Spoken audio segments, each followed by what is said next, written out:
Assalamualaikum warahmatullahi wabarakatuh.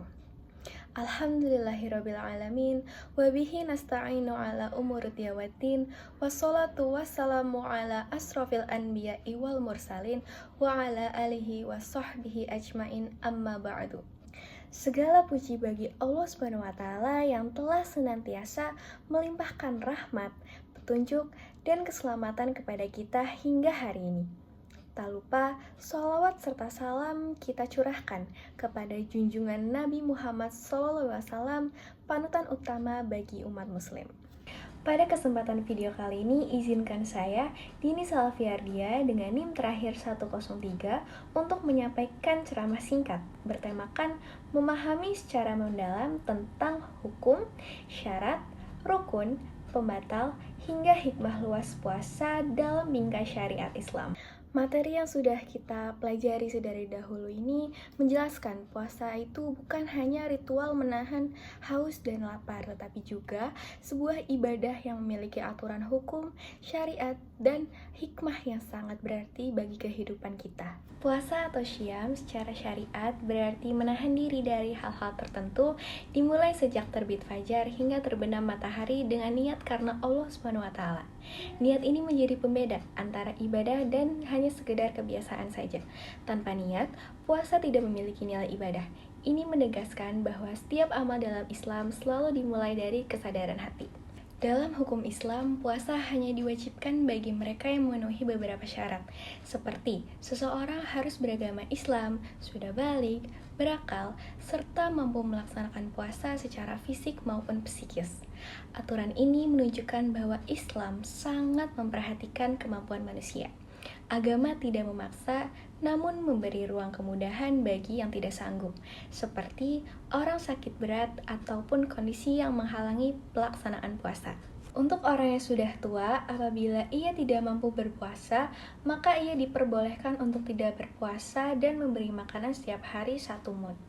Sedangkan untuk orang yang sedang hamil ataupun menyusui, apabila keduanya khawatir akan keselamatan dirinya sendiri dan kemudian ia tidak berpuasa, maka wajib untuk mengqadha puasa yang ditinggalkannya. Dan apabila ia khawatir akan kesehatan anaknya dan dia tidak berpuasa, maka dia wajib untuk mengqadha puasanya serta membayar kafarat atau denda. Dan juga setiap hari 1 mud. Untuk orang yang sedang dalam keadaan sakit ataupun sedang bepergian jauh, diperbolehkan untuk tidak berpuasa dan wajib mengqadha puasa yang ditinggalkannya.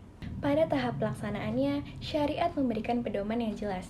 Ada ketentuan yang harus dipenuhi, yaitu menahan diri dari makan dan minum, menjauhi hubungan suami istri pada siang hari, serta tidak melakukan tindakan yang dapat membatalkan puasa. Hal-hal tertentu yang tampak kecil sekalipun bisa memengaruhi sah tidaknya puasa, seperti memasukkan sesuatu ke dalam rongga tubuh dengan sengaja, muntah dengan sengaja, atau menerima suntikan yang mengantarkan zat ke dalam tubuh melalui jalur yang menyebabkan tubuh menerima asupan. Selain itu, kondisi biologis tertentu seperti haid dan nifas juga menjadi sebab batalnya puasa. Dalam semua aturan ini ada satu hal yang konsisten, yaitu syariat ingin menjaga kesucian ibadah sambil tetap melindungi kondisi fisik dan kemanusiaan seseorang. Bahkan, Islam juga mengatur bahwa hilang akal baik karena pingsan maupun mabuk sampai hilang kesadaran membuat seseorang tidak lagi mampu melaksanakan niat dan kendali ibadah. Dalam berpuasa, ada 3 macam hal yang disunahkan, yaitu menyegerakan untuk berbuka puasa, mengakhirkan makan sahur, dan meninggalkan kata-kata yang kotor. Lalu, ada juga waktu di mana diharamkan untuk berpuasa, yaitu pada 5 hari, 2 hari raya, dan 3 hari tasyrik. Lalu juga ada waktu di mana dimakruhkan untuk berpuasa, yaitu pada hari syak atau ragu, kecuali apabila sudah terbiasa melakukan puasa pada hari itu.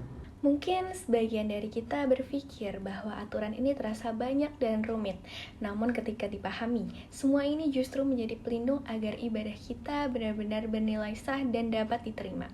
Di balik aturan teknisnya, puasa menyimpan makna spiritual yang jauh lebih luas. Puasa mengajari kita tentang pengendalian diri, kejujuran, dan kedisiplinan. Ketika kita berpuasa, kita menahan diri meskipun tidak ada orang lain yang melihat. Kita tidak makan, tidak minum, dan menjauhi hal-hal yang dilarang. Bukan karena diawasi manusia, tetapi karena kita menyadari bahwa Allah selalu mengawasi. Ini adalah bentuk pendidikan kejujuran yang paling murni. Puasa juga menumbuhkan empati. Saat kita merasakan lapar dan haus, kita lebih peka terhadap kondisi mereka yang kekurangan. Rasa lapar yang kita alami beberapa jam saja membuat kita teringat bahwa ada orang lain yang harus merasakan itu setiap hari tanpa pilihan. Inilah salah satu pesan sosial terbesar dari puasa itu sendiri. Selain itu, puasa juga mengajarkan ketenangan batin. Dengan mengurangi konsumsi, mengendalikan emosi, menjaga ucapan, dan menahan diri dari perbuatan buruk, itu sama saja kita sedang membersihkan hati dan menata ulang kebiasaan hidup.